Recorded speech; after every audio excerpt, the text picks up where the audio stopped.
तो पवन कल्याण जो है डिप्टी सीएम है आंध्र प्रदेश के, ये हिंदी तमिल जो विवाद चल रहा है जिसको कि डीएमके केंद्र वहां तमिलनाडु में और यहाँ केंद्र के बीच में, शिक्षा मंत्रालय के बीच में जो विवाद है, इस पर आंध्र प्रदेश के डिप्टी सीएम पवन कल्याण का एक बड़ा बयान सामने आया है। दिखाइए जरा। पवन कल्याण कह रहे हैं कि उन्होंने तमिलनाडु के सीएम पर तीखा हमला किया, उन्होंने तमिलनाडु के नेताओं पर पाखंड करने का आरोप लगाया है। जनसेना पार्टी के प्रमुख हैं पवन कल्याण। इन्होंने कहा कि तमिलनाडु के नेता हिंदी का विरोध क्यों करते हैं मुझे समझ में नहीं आता, जबकि कमाई के लिए अपनी फिल्मों को हिंदी में डब कराते हैं। वो बॉलीवुड से पैसा चाहते हैं, कौन देखता है वो फिल्में? सब हिंदी भाषी लोग देखते हैं, लेकिन हिंदी को स्वीकार करने से इनकार करते हैं। ये कौन सा लॉजिक है? साथ ही उन्होंने इस ट्राई लैंग्वेज फॉर्मूले को पूरी तरीके से सपोर्ट किया, कहा 2 से ज्यादा भाषाएं पढ़ाई ही जानी चाहिए। और ये डिप्टी सीएम है, इनके जो मुख्यमंत्री हैं आंध्र प्रदेश के चंद्रबाबू नायडू, उन्होंने तो आगे बढ़ के यह कहा कि 3 क्यों, मैं 10 भाषाएं पढ़ाऊंगा, होना ही चाहिए। सुनते हैं।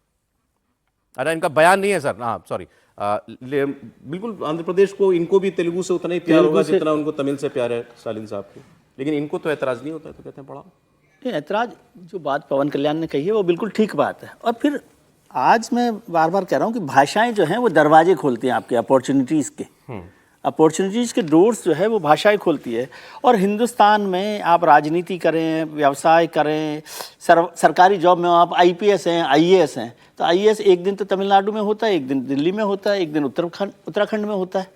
तो वो भाषा को लेकर विरोध कोई कारण नहीं होता। और वो स्टालिन साहब को भी पता है, अभी इलेक्शन है, देखिए ये इलेक्शन खत्म हो जाएगा तो फिर विरोध नहीं होगा, चलता रहेगा। क्योंकि ये सारी चीजें, ये पाखंड कह लें आप, या राजनीतिक मजबूरी कह लें, या राजनीति का स्टाइल है, दाव है, उसको करते रहते हैं और उसका इस्तेमाल भी करते हैं। हो सकता है उसका कभी चल जाता है, कभी नहीं चलता। सनातन का भी विरोध चलता है। जैसे मुसलमानों की बात भी हुई, माइनॉरिटी को लेकर आपने जो सवाल किया वो महत्वपूर्ण है कि पहले इस पर बहस हो कि क्या मुसलमानों को आरक्षण चाहिए कि नहीं चाहिए, उनका समाज क्या कहता है।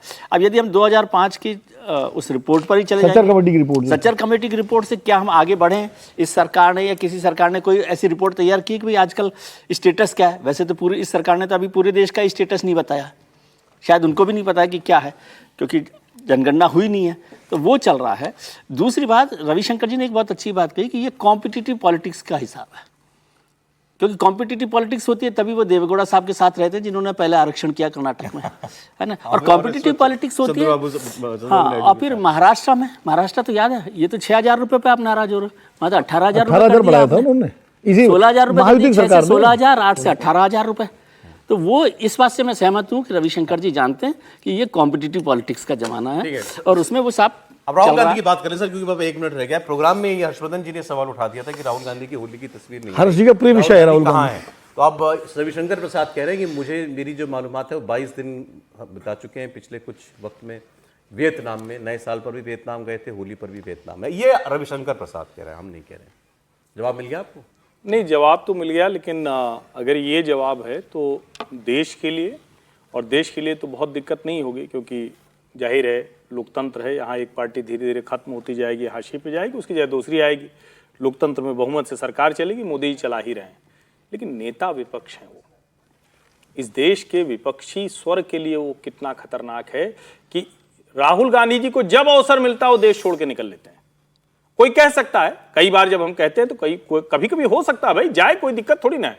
लेकिन जिस व्यक्ति के लिए राजनीतिक तौर पर इतनी बड़ी मुश्किल हो, इतनी संकट की घड़ी हो, उसको अपनी पार्टी के अस्तित्व का मसला हो, बिना नेता प्रतिपक्ष के हरियाणा में बजट तक आ गया, और वो व्यक्ति कहां गायब है? विदेश चला जाता है। तो अब ठीक है, अपने निजी सुख ज्यादा हैं, पार्टी के, कांग्रेस के सुख, उसकी बेहतरी वो कम है। ये कांग्रेस के कार्यकर्ताओं के लिए सोचने का विषय है।